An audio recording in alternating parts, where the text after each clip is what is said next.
So when she had a chance to do the Jungian parts work voice dialogue around her resistance to pursuing consulting versus pursuing a full-time job, the resistance had a very clear condition on her taking actual next steps.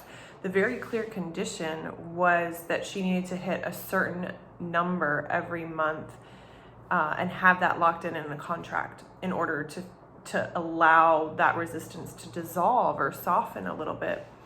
And so the number actually wasn't even that big. I think it was like $1,000 or $1,200. It was very specific, but not that much. And so once she satisfied that requirement, she felt that that resistance just really eased at that point.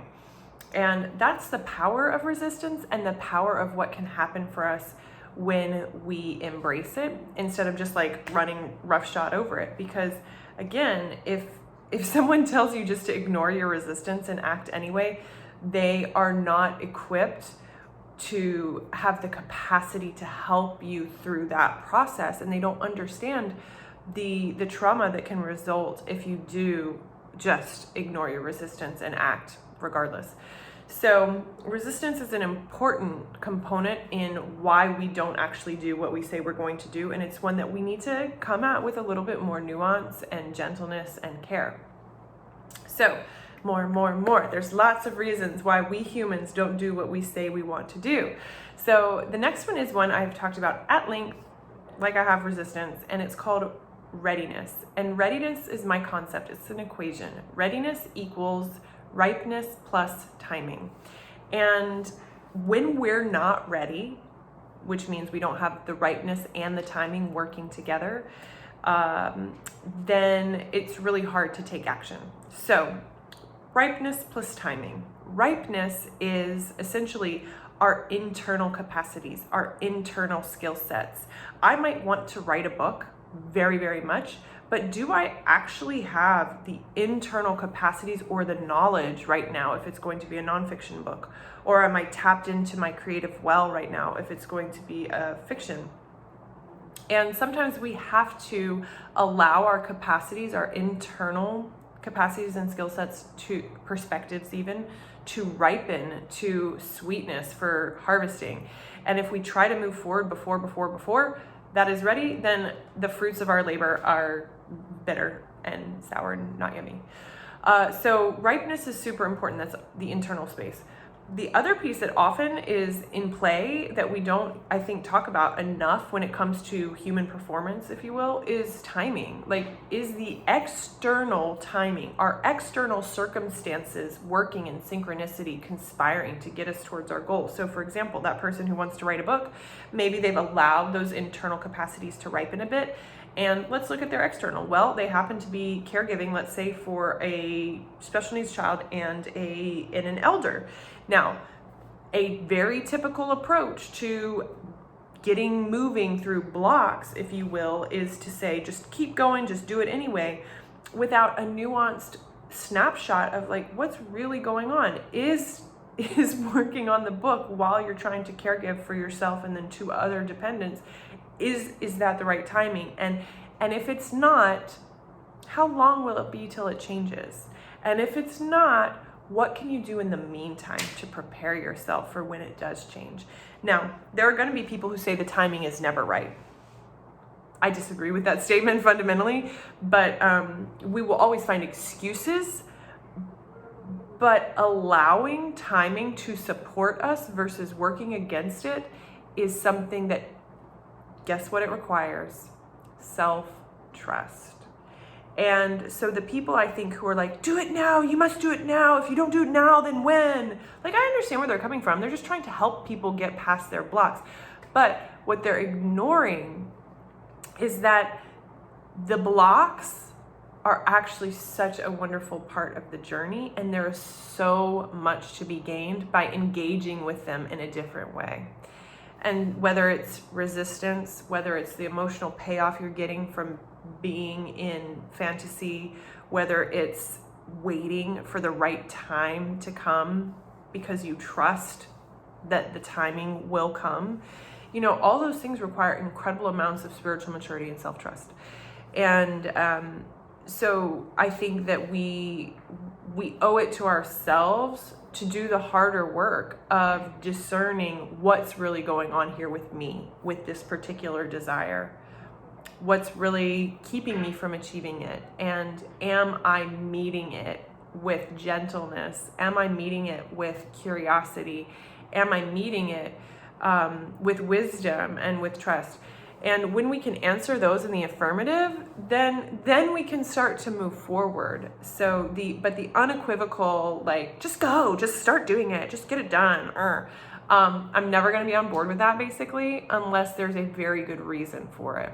So I have more reasons that people don't do what they say they want to do. This one's interesting. There's not sufficient incentive to change, either positive or negative. This one's super important because people are motivated by external factors and internal ones, but that's one of the reasons that we use rewards, external rewards, to get us moving in my program, Ritual and Reward.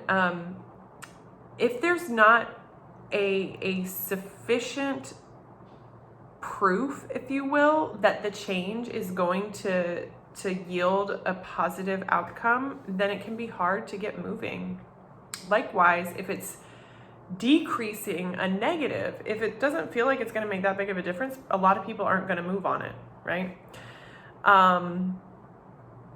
And ultimately, the reasons that people often give for why they're not doing something are not typically true.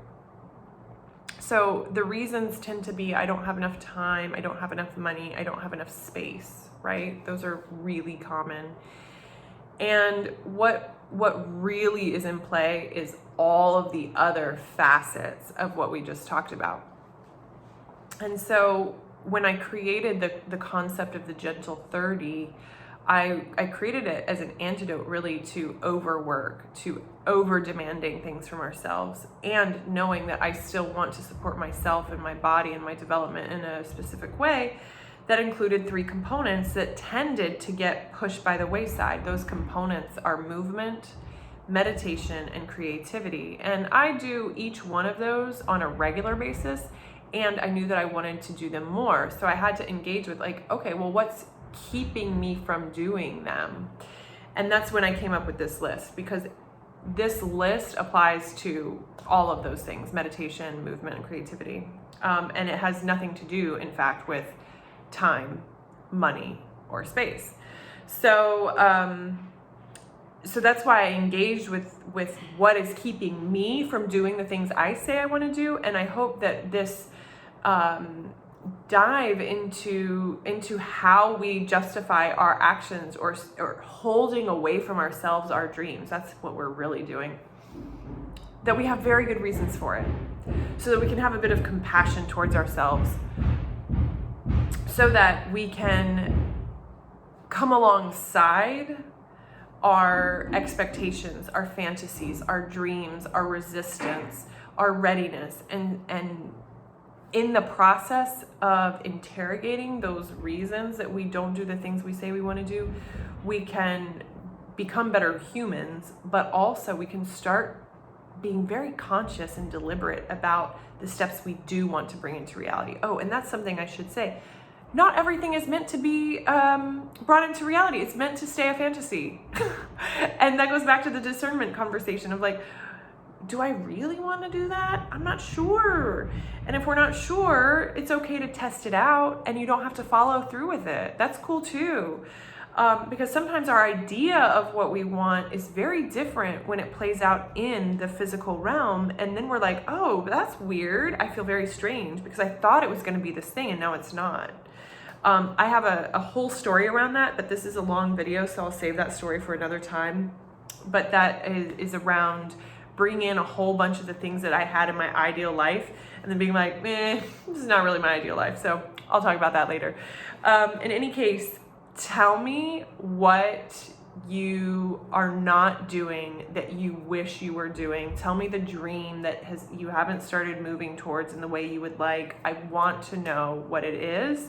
And so tell me the dream, and then tell me what you think is keeping you from moving towards it. I want to know in the comments. And then finally, if you want to join Gentle 30, we are starting August 1st, and then after that it's rolling. You can join anytime. 10 minutes a day of meditation, movement, and creativity every day for 30 days. It is my gentle approach to creating momentum, to bringing things closer to ourselves that we say we desire, and you can find it on the Joy Money Matrix website and shortly on gentle30.com. So thank you. Peace.